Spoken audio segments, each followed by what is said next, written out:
We're less than a month away from the 12th anniversary of the 9/11 terror attacks.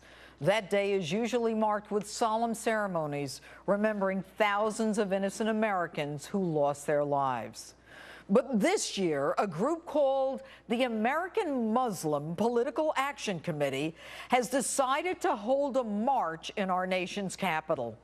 With me, the founder of American Muslim Political Action Committee, MD Rabbi Alam, and organizer of the 9/11 Muslim March, Issa Hodge, terror analyst and Fox News contributor, Lisa Daftari. All right, good evening, everyone. I will go to you, Mr. Alam. I just want to clear this up. Your name is Rabbi, but you're not a rabbi, right? That is correct. Okay. That is correct. All right. Mr. Alam, why the need to march on Washington on 9/11? Good evening, ladies and gentlemen, and dear judge. This is my, point that the march, it's been miscoded, and we are looking at, after 12 years, we Muslim community, we want to stand with the solidarity with rest of the American, and we want to denounce terrorism, the violence, and we want to honor those 3,000 deaths, and getting the condolence to all the victims' family. Right now, we are looking at Mr. Alam, let me just interrupt you for a second. This is so different from what your website says that I have right here. It is so different from what you said on this channel 2 nights ago. Your website says, we're demanding that laws be enacted to protect our First Amendment, that the entire country, Muslims and non-Muslims, were traumatized, but after 12 years, we are still being victimized and being made the villains. It's as though you're saying you're the victim. Can I interject here and explain? No, you can't. Let him finish. No. Okay. No. It's okay. It's okay. Yeah, we are not here to fight and not raising. We want to talk in a civilian way. Right here. So answer the question. Answer the question. Why is your message tonight? I am going to answer the question. No, it's not. What we are saying is, what Fox do. They take apple, make orange. They take orange, make apple. No. You answer the question. I have got right here your website where you claim that you are victims and the United States government sits idly by doing nothing to protect us, meaning... Exactly. How are they not protecting you? They're not. No. I serve this country. Muslim been called terrorist. Muslim been called terrorist. I serve this country, been victimized. Nothing to do with Muslim, with the terrorism. This country, we have 7 million peace-loving Muslim. All right, let me ask you a question. If there are peace-loving Muslims, why are we waiting until the anniversary of 9/11 to march to protect the Muslims? Why weren't they out there when Major... Let me finish. Let me finish. That was the very first day that Muslim been villainized as victimized. Do you understand that we have nothing to do with those 19 people? Okay. Do we have to do anything to do? Mr. Hodge, what do you want to say? Thank you very much. I truly apologize for interrupting, but this has been since the conception of the idea of the march on 9/11 in Washington, D.C. It has been a progression that, yes, originally it did start out and still is a part of the fact that there is an agenda to make the word terrorist synonymous with only Muslim. Are you kidding?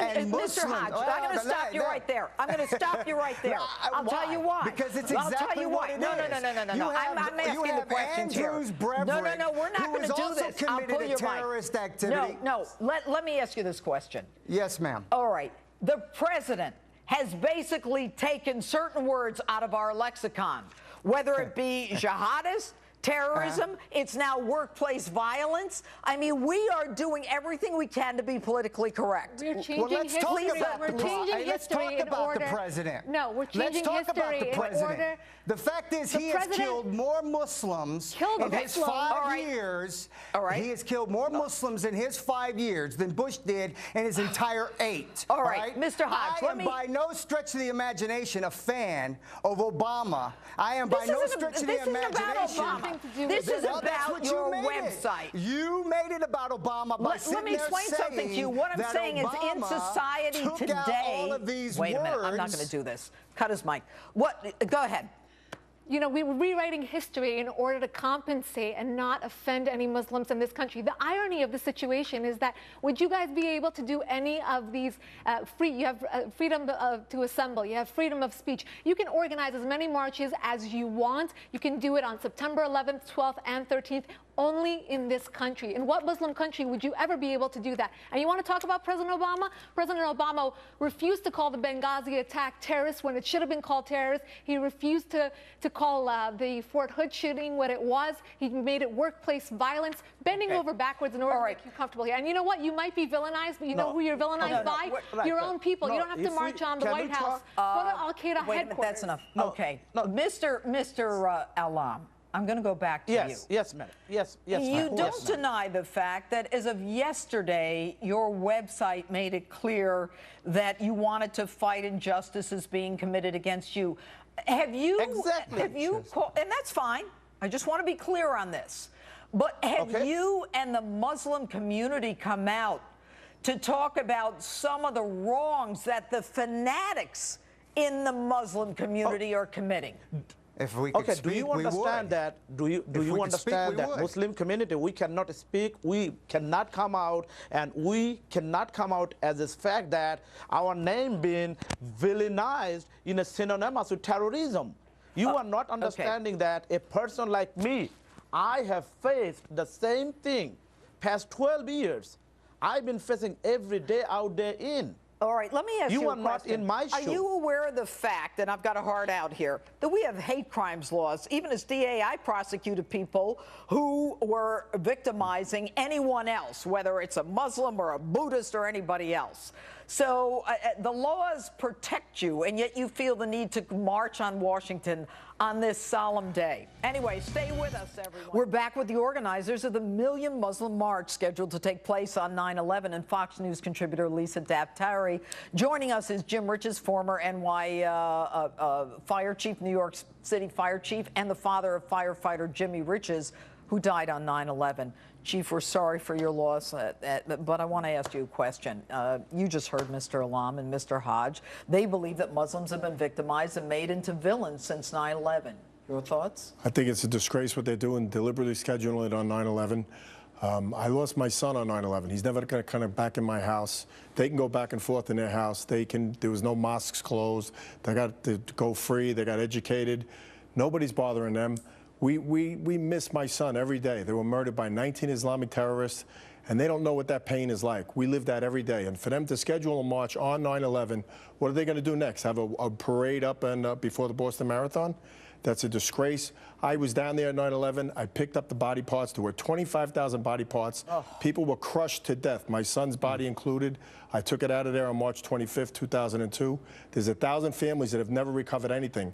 They don't have a cemetery to go through. That's pain. That's persecution. We're the victims, not them. And they are allowed to live here in America and do everything that they can do. All right. And Mr. Alam, what do you say to that? Yes. Can I interject? Go. If we want to, in a civilian order, if we want to talk, please just listen. We are trying to bring and say that maybe those 19 nut job did something. We want to show respect to those family. But at the same time, we want to say the people that we are not the problem. There is a fear against us. We are not the problem for the American society. But then why do you want to do it? Why do you want to do it on 9/11? Listen, I was born and family. raised in this country. We are respecting. Am I still muted? We are respecting. Okay. No, Lisa, you are on. You know, you might feel. If you feel villainized, you feel villainized. And I know there are many peace-loving Muslims out there, and I respect all of the peace-loving Muslims. But your anger is misdirected. You're not. No. There's no reason for you to be going to the White House. You can go to Al-Qaeda headquarters, and you should protest there because they're the ones who villainized your religion. All right. Let me just say that the blood of Americans has been spilled for Muslims in Bosnia, Kosovo, Kuwait, Afghanistan, and Iraq. Mr. Alam, Mr. Hodge, Lisa, Chief Riches, thanks so much for being with us this evening.